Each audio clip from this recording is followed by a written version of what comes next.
The rain on Calera Prime was different than on any human world. Each droplet shimmered, refracting the blue-green light of the planet's twin moons. On a quiet street beneath the luminous storm, a young alien girl named Selin pressed her face to a fogged window, watching her mother Miras sit motionless at the table, shoulders shaking with silent tears. Miras had been a shadow since the accident. Her mate Selin's father lost in the mines, the only human rescue crew able to bring back his body, battered but intact. The colony had grieved, but Miras alone seemed unable to move on. She barely ate, barely spoke, working just enough to keep a roof over their heads. Night after night, Selin tried to comfort her. But the ache in her mother's eyes was a language no child could answer. It was on a market day, while Miras was at work, that Selin met the human. His name was Daniel, an off-world engineer who'd helped save the mines during the quake. The townsfolk watched him warily, but Selin saw only a tired kindness in his face as he fixed a broken water pump by her home. "You're Selin, right?" Daniel said, offering her a smile as gentle as spring. "Your father was brave. He helped save my team." Selin bit her lip, summoning her courage. "My mother. She cries a lot now." Daniel's face softened. "Losing someone hurts. I know that too." She hesitated, then blurted, "You're nice. Maybe if you talked to her, she'd stop being so sad." He knelt to her level, surprised. "You want me to visit?" Selin nodded, hope burning in her chest. She needs someone to care. Someone who doesn't make her feel alone. Daniel glanced at the sky, rain glimmering on his skin. "I'd like to help, but sometimes grown-ups need time." Selin's eyes filled with tears. "Please, she needs a friend. Maybe more. Will you be my mom's new husband? She can't stop crying." The words tumbled out in a rush, too honest, too raw for adults. Daniel froze, heart twisting at the plea. He reached out, gently wiping her tears away. "I don't know if I can be her husband, Selin," he said softly, "but I can be her friend. I'll visit, I promise." Selin's hope flickered like a candle in the rain. That evening, Daniel knocked on their door, awkward but sincere. Miras opened it, eyes red from weeping, startled to find the human standing there with her daughter clinging to his hand. "I brought supper," Daniel said, raising a simple meal and offering. "And I thought maybe you'd like some company." Miras almost turned him away, but Selin's small voice stopped her. "Please, Mama, let him stay." Daniel stepped inside, his presence gentle, careful. He spoke little, letting the silence fill with the soft sounds of food and warmth. Miras listened, then slowly, cautiously let herself hope that she wasn't entirely alone after all. Selin watched from her seat, hope growing in her heart as rain washed the city clean, wishing with all her might that the human would stay, and that maybe, just maybe, her mother would smile again. Asterisk, the next few days passed like a fragile dream. Daniel kept his promise, turning every evening with a meal or a small gift to blossom from the glowing rivers, a tiny carved animal from the human camps. He always greeted Miras quietly, asking nothing in return, content to share simple moments. The warmth of soup, a few stories, the hush of rain against the windows. At first, Miras barely spoke.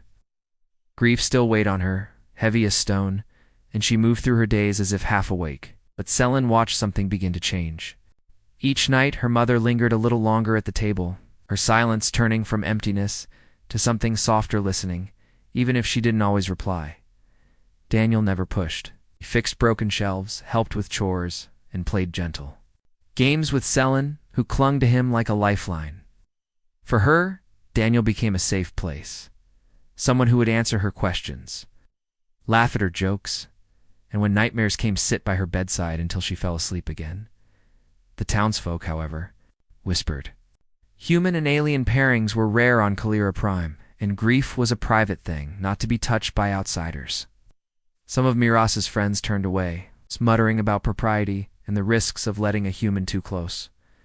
One afternoon after Daniel left, an older neighbor stopped by with bread and a tight smile. "You should be careful, Miras," she said quietly. "People are talking. It's not proper, so soon after." She let the words trail off, eyes hard with concern.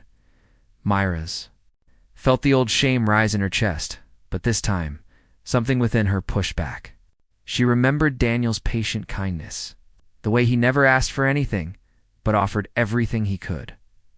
"I am careful," she replied, her voice steadier than she felt, "but I am also tired of being alone." That evening, as Selin dozed on Daniel's lap, Miras watched him quietly. For the first time, she found herself wanting to speak. She told him about her homeworld before the mines, her mate's laughter, the dreams she'd once held for her daughter.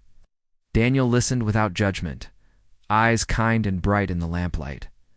"You're stronger than you think," he told her, gently. "You loved deeply. That doesn't disappear. Maybe it just changes shape." Miras felt tears sting her eyes, but this time they weren't from despair.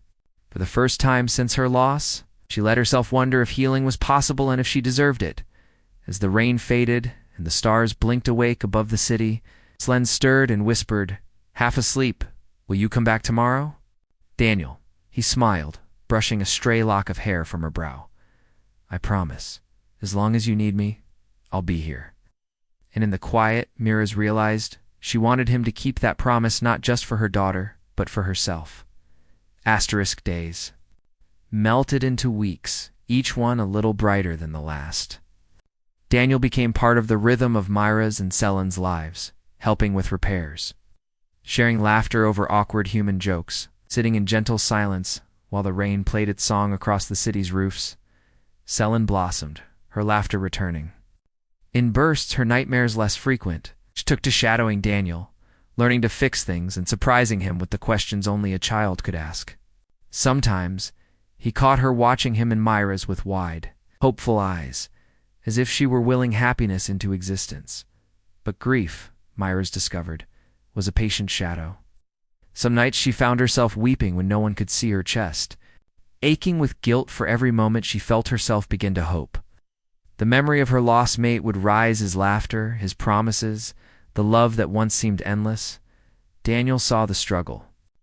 He never pried, but one evening, as he finished fixing the cracked kitchen lamp, he gently placed his hand atop hers. "You're allowed to miss him," he said softly. "Loving again doesn't mean forgetting. No one replaces anyone. Hearts just find new ways to keep beating." Miras wanted to believe him. She watched the way Daniel looked at Selin, patient and gentle, and the way he treated Miras herself, not as someone broken, but as someone worth waiting for. His presence soothed the raw places in her soul, offering peace without demand. But not everyone saw things the same way. Few neighbors grew openly hostile, turning their backs in the market or whispering as Miras passed. Selin, noticing the change, began asking harder questions. "Mama, are we doing something wrong?" "Don't people like Daniel?" Miras knelt and gathered her daughter close. "No, love. Some people fear what they don't understand. That's not our fault." That evening, Daniel found Selin curled on the doorstep, blinking away tears. She clutched his hand, voice trembling. "Are you leaving us? Because of what?" "People say," he knelt, looking her in the eye. "Oh, Selin, I made you a promise. Remember? I'll stay as long as you want me here." Relief blossomed on her face. When Miras stepped outside, seeing the two together, her heart tightened with gratitude and fear. She wanted Daniel's warmth and steadiness, but she was afraid, too, of losing again, of what the future might ask of her heart. As night deepened, Daniel lingered in the doorway. "You can take all the time you need," he told Miras, voice gentle but sure. "I'm not going anywhere." She nodded, hope fragile but growing inside her. And as rain fell in soft waves over Kalira Prime, Miras allowed herself, just for a moment, to believe that maybe, just maybe, there could be a second chance for all of them. The storms that rolled in that week were the worst Kalira Prime had seen in years. Rain battered the colony for days, flooding alleys and knocking out power to half the homes. Miras worked overtime to repair damage at the food depot, leaving Selin with a neighbor. Daniel checked in often, braving the rain to bring supplies and make sure they were safe. On the third night of the storm, disaster struck. An old support tower near the edge of town collapsed, sending debris crashing through the market quarter right near Miras's work. Sirens howled as rescue crews scrambled in the dark, wading through knee-high water and scattered rubble. When Daniel heard where the collapse happened, his heart froze. He ran into the chaos without hesitation, searching for Miras among the injured. And frightened, the air was thick with smoke and panic. Rain blinded him, but he kept calling her name. Finally, he found her, pinned beneath a fallen beam, eyes dazed but alive. Me fell to his knees, choking back fear. "Miras, I'm here." "Not leaving you, promise." She managed a weak smile, reaching for his hand. "I knew you'd come." With the help of another rescuer, Daniel worked to free her, every second agony. As the beam shifted, pain tore through Miras's side, but she never let go of Daniel's. At last they lifted her clear, and he scooped her up, cradling her as he carried her through the rain. At the clinic, Daniel refused to leave her bedside, stayed through the night helping Selin dry her tears and whispering stories to keep her calm. Miras drifted in and out of sleep, but each time she awoke, Daniel was there, his hands steady, his eyes full of worry and quiet love. In the days that followed, the town saw Daniel's devotion. Neighbors who'd once whispered in judgment now brought food and offered help. Shaken by the storm and by Daniel's unwavering care, even the older women who'd warned Miras before found themselves moved by the quiet strength between the human and the grieving widow. One evening, as the worst of the storm finally passed, Miras turned to Daniel, her eyes shining with tears, not of sorrow, but of gratitude. "You kept your promise, never left," smiled, brushing damp hair from her brow. "I told you, I'm here as long as you want me." Selin curled at her mother's side, looked up at Daniel, hope blazing in her eyes. "Will you stay forever? Will you be my new father?" Miras hesitated, her heart pounding with fear and longing. She saw in Daniel's face a patient, gentle certainty, man willing to wait as long as it took. She reached for his hand, her voice trembling. "If you want to stay, we want you here, truly." Daniel's answer was simpler, gentle squeeze of her hand, and a promise in his eyes that needed no words. Miras's injuries healed slowly. Daniel and Selin stayed close, tending to her needs and filling the house with a gentle rhythm of care. Daniel cooked clumsy but heartfelt meals, patched leaks in the roof, and read Selin bedtime stories from a battered human book he'd carried across the stars. Every day, Miras grew stronger, not just in body, but in spirit. The shadow of grief that had once suffocated her began to lift, replaced by the warmth of laughter, shared meals, and Daniel's patient affection. Still, the memory of loss hovered at the edges of her mind. Each time happiness came close, she felt a pang of guilt, as if loving again meant betraying the past. Daniel saw it in her eyes, the wariness, the old sadness that crept in when she thought no one was watching. One night, as rain tapped gently on the windows, he sat beside her, hands folded in his lap. "Miras," he said softly, "I know it's hard to let yourself hope again. I lost someone too, years ago. It never really leaves you. But what we have now, it doesn't erase the love that came before, just adds to it." She looked at him, tears shimmering. "What if I'm not enough? What if Selin grows to resent me for moving on?" Daniel reached out, taking her hand in his. "Selin loves you. She wants you to be happy," she told me herself. "And so do I. You don't have to be perfect. You just have to be here with us." That night, as Selin slept, Miras allowed herself to lean into Daniel's embrace, resting her head against his shoulder. The ache in her heart softened, replaced by a quiet, growing hope. News of Daniel's devotion had spread throughout the colony. The same neighbors who once whispered against them now offered small kindnesses, a basket of fresh fruit, a warm loaf of bread, even a rare smile in the market. Miras's friends, seeing her renewed strength, began to visit again, drawn by the laughter and warmth that now filled the house. One evening, as they all sat together, Daniel, Miras, and Selin, sharing a meal as the rain glittered outside, reached across the table, her eyes bright. "Are we a real family now?" she asked, voice trembling with hope. Miras looked at Daniel, then at her daughter, and finally let herself smile, a true unguarded smile. "Yes, love, we are." Daniel squeezed her hand, his heart full. "If you'll have me, I want to be here for both of you, for as long as you'll let me." In that simple moment, the wounds of the past eased, and the promise of a future filled with laughter, love, and the healing only family can bring became real at last. Asterisk spring arrived. On Calera Prime, with a riot of glowing flowers and clear skies, Miras, still growing stronger every day, took Selin to school and tended their tiny garden with Daniel's help. Their house felt lighter, filled with warmth and the easy laughter that had once seemed lost forever. But peace never lasted long. In the colony, some still whispered about the human who lived with the alien widow and her child. Rumors drifted to the town council, whose members summoned Miras to a private meeting. She sat before them, nervous but unbowed, Daniel waiting in the hall. The council leader cleared his throat. "Miras, we respect your grief. But people worry. Human and Calaran unions. They're rare, and the colony is already divided. Is this what's best for Selin?" Miras met his gaze steady and proud. "Selin needs love and safety. Daniel gives us both. He has stood by us through every storm when no one else would." A younger council member frowned. "Some think you move on too soon." Her voice trembled, but she did not look away. There is no too soon or too late for healing. Grief and hope walk together. My daughter chose Daniel first. Her heart knew what she needed. Now mine does too.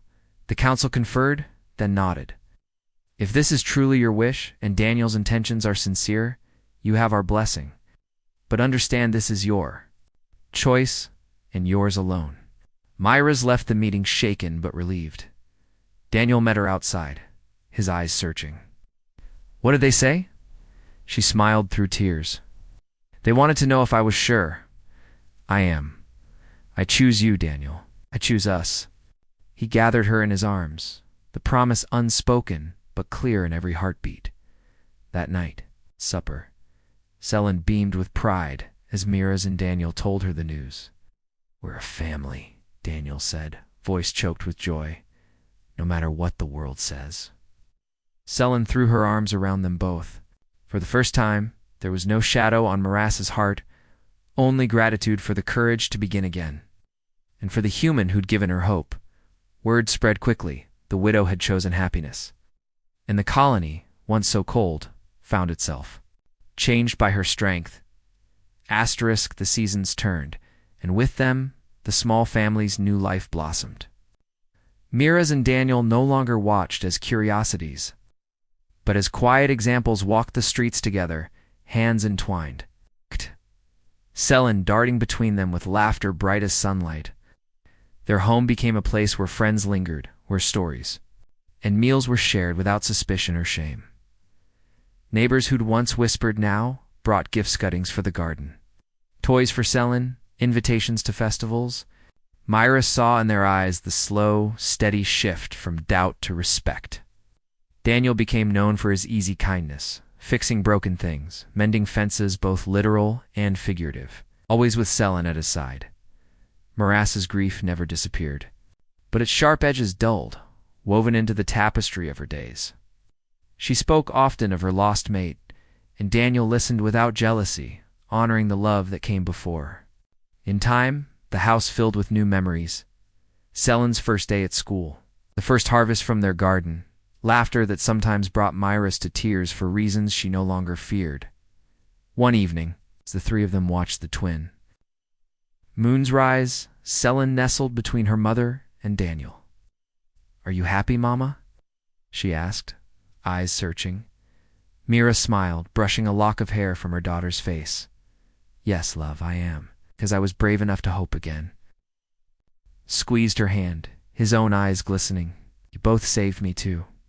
"I didn't know how lonely I was until I found you," Selin giggled, grabbing both their hands. "Then let's never let go." As night settled over Calera Prime, the little family sat together, wrapped in warmth and belonging. Their love unconventional, hard won, but true became a quiet beacon in the colony. Proof that hearts could heal, and that family was a choice made every day. Other widows and outcasts began to hope again, too. Barriers softened. Festivals grew, brighter. The colony's future, once shadowed by sorrow, now glimmered with possibility, all because one child was brave enough to ask for help, one human had the courage to stay. The end. Asterisk.